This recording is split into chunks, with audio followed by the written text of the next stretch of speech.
Hello everyone. Today we will start chapter 3 State Government. This chapter of civics. India consists of 29 states and 7 union territories. इसमें ये line जो है आपकी गलत दी हुई है, अब जो है चेंज हो गई है. इसमें 29 नहीं है, 28 स्टेट्स. 28 स्टेट्स आपके और 9 union territories. Okay. In order to ensure the smooth governance of these units, the government in India function at 3 levels. 3 levels पर आपकी गवर्नमेंट वर्क करती है. सेंट्रल लेवल पर, state and the local. In this chapter we will study the constituents of the state government. ठीक है, state government के बारे में हम आपका इस चैप्टर में रीड करेंगे. The government of the state government performs 3 major function. 3 work होते हैं आपके स्टेट गवर्नमेंट के. फर्स्ट है मेक्स लॉज, कानून बनाना. एग्जीक्यूट्स लॉज, उन कानूनों को एग्जीक्यूट करना. एंड द प्रोटेक्ट्स लॉज, और उनको प्रोटेक्ट करना कि उनको कोई रूल रेगुलेशन को तोड़े ना, उन कानूनों को. ठीक है, ये फंक्शन जो है कौन उनको परफॉर्म करवाता है. ठीक है, तो 3 ऑर्गन्स हैं जो उनको परफॉर्म कराते हैं. Legislature, executive and the judiciary. Law तो बन गए, लेकिन कोई ऐसा वो पर्सन भी तो चाहिए जो उनको करवाए, उन कानूनों को लागू करवाए, आपके उनकी देख रेख करे. ठीक है, तो कौन करवाता है? Legislature, executive and the judiciary. तो इसमें हम पढ़ेंगे legislature. First is the legislature. The state legislature consist of 2 houses. 2 houses हैं आपके लेजिस्लेचर में. कौन से? Legislative assembly and the legislative council. First of all we will read about the legislative assembly. All states of India have a legislative assembly.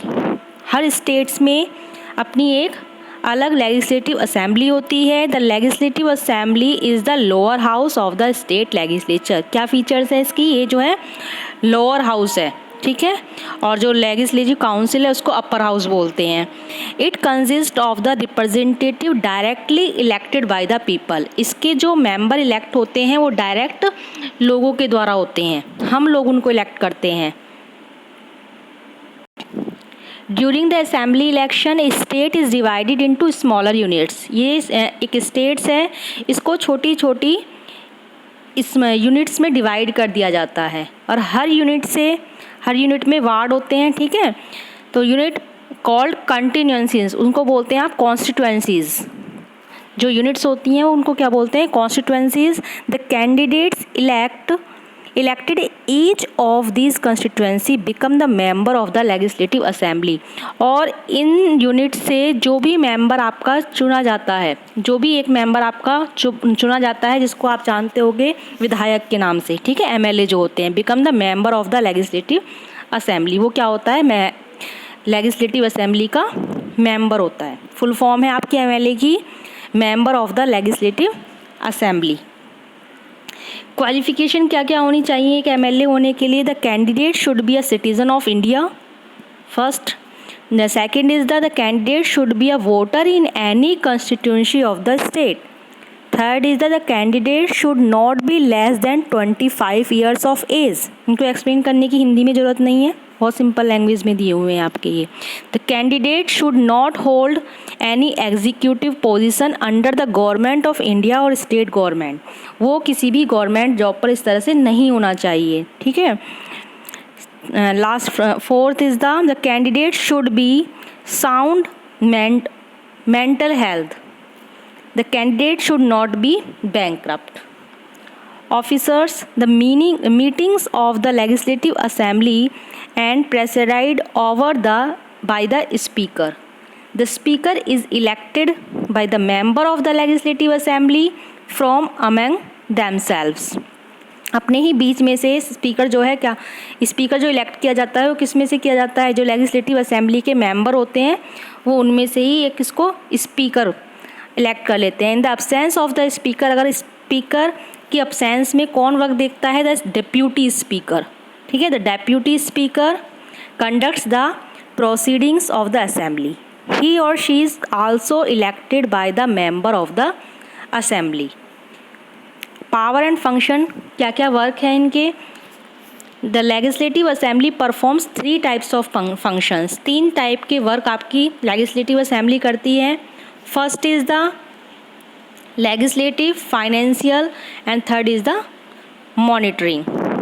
First में legislative में क्या है आपका, देखिए, the assembly makes laws on the subjects provided to them by the constitution of India. Assembly जो है कानून बनाती है, laws on the subject provide, जो कि कॉन्स्टिट्यूशन के द्वारा जो उनको सब्जेक्ट दिए जाते हैं, जैसे कि आपका public police, public health, local government and agriculture, इनसे रिलेटेड जो भी वो किसी भी तरह का वर्क होगा तो उसके बारे में कानून बनाना। सेकेंड है financial, the assembly passes money bills और proposal related to the financial requirement of the government. Third is the monitoring. The assembly monitors the functioning of the council of the minister by analyzing the policies undertaken by them, asking them questions related to the police, pointing out the flaws in the policies. The assembly can also make the council resign if it is not satisfied with the function of the government. तो आपने देखा जो financial bill होता है आपका, money bill होता है, वो आपका लेजिस्लेटिव असेंबली में ही पास होता है। गवर्नमेंट जो है उनकी मर्ज़ी के बिना वहाँ पे परमिशन लिए 1 रुपया भी अपना खर्च नहीं कर सकती है। उनकी परमिशन लेनी ज़रूरी होती है। किसी चीज़ पर टैक्स लगाना है, कुछ भी करना है, तो उसके लिए आपकी लेजिस्लेटिव असेंबली की परमिशन ज़रूरी है। Strength and term. According to the Constitution of India, the maximum strength of the Legislative Assembly should not exceed 500. Okay, while the minimum number of members should not be less than 60. The members of the Legislative Assembly are directly elected by the people for a term of 5 years. 5 साल के लिए चुने जाते हैं जो member होते हैं। However, it can be dissolved before the completion of 5 years by the governor. अब आता है आपका legislative council. The legislative council is the upper house of the state legislature. ये आपका अपर हाउस है। It consist of the member elected by the MLAs of the respective state. उसमें क्या था आपका लेजिस्लेटिव असेंबली में पीपल, डायरेक्टली पीपल इलेक्ट करते थे, इसमें MLA इलेक्ट कर रहे हैं, member of the local bodies, graduates and teachers of the secondary school. Some of the members are also nominated by the governor. कुछ जो हैं गवर्नर के द्वारा, जो गवर्नर होगा वो चूज़ करता है, कुछ MLA चूज़ करते हैं, ठीक है, bye the governor from among the people who have special knowledge होनी चाहिए और एक्सपीरियंस होना चाहिए किस किस फील्ड में, आर्ट में, साइंस में, literature, social service and cooperative movement. Qualification to become a member of the legislative council. उसका लेजिस्लेटिव काउंसिल का मेंबर होने के लिए क्वालिफिकेशन क्या रिक्वायर्ड है? To become a member of legislative council are the same as that of legislative assembly. Same जो कि आपकी लेजिस्लेटिव उसमें बताइए असेंबली, उसमें असेंबली में सेम इज़ द काउंसिल में है। Except the candidate should not be less than 30 years of age. बस एज का डिफरेंस है, यहाँ पर आपकी 30 ईयर्स ऑफ एज है, उसमें आपकी कितनी थी बताओ? उसमें थी 25 ईयर्स, इसमें है 30 ईयर्स।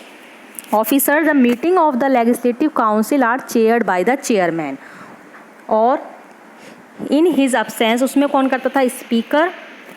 कौन होता था उनका जो हेड होता था? Leader, speaker. और इसमें क्या है, किसके द्वारा मीटिंग हेड की जाती है? हायर की जाती है चेयरमैन। और इन हिज अब्सेंस, अगर वो अब्सेंस है तो डेप्यूटी चेयरमैन, वहाँ पे डेप्यूटी स्पीकर, यहाँ पे deputy chairman. Both the officers are elected by the member of the council from among themselves. अपने बीच में से ही वो उनको चूज़ करते हैं। Powers and functions. The legislative council suggests amendment to the proposed laws or bills introduced by the legislative assembly. It can also initiate discussion on various matters along with asking questions to the minister regarding their policies. तो क्या काम है इनके कि जो money bill, जैसे कोई भी बिल अगर आपका असेंबली में पास होता है तो उससे उसके रिगार्डिंग कोई भी सजेशन दे सकती है, ठीक है। लेजिस्लेटिव काउंसिल जो है उससे रिलेटेड कोई भी सजेशन दे सकती है। बट वो उसको अनएक्सेप्टेबल नहीं कर सकती, उसको कैंसिल नहीं कर सकती है, ना ही उसमें खुद कोई चेंज कर सकती है, ठीक है, सिर्फ भी सजेस्ट कर सकती है। It can also initiate discussion on various matters, और विभिन्न कुछ बातों पर चर्चा कर सकती है, और मंत्रियों से जो उनकी पॉलिसीज़ बनाते हैं उनके बारे में वो क्वेश्चनिंग कर सकती है, ठीक है। उससे लेजिस्लेटिव असेंबली से इसके पास जो है थोड़ी पावर कम होती हैं, लेजिस्लेटिव असेंबली के पास ज़्यादा पावर्स होती हैं। स्ट्रेंथ एंड टर्म क्या है? The strength of the legislative council is 1/3 of the legislative assembly of the state. It is a permanent house, ये परमानेंट हाउस है, कभी भी ये ख़त्म नहीं होती। जैसे इसकी 5 ईयर्स होती है, ठीक है, किसी की 6 ईयर होती है, इसकी कोई टाइम पीरियड नहीं है, क्योंकि इसके जो है 1/3 जो मेंबर हैं, 1/3 मेंबर इसके हर दूसरे साल जो है क्या होते हैं, रिटायर होते रहते हैं, तो इसलिए ये जो है कभी भी कैंसिल नहीं होती आपकी।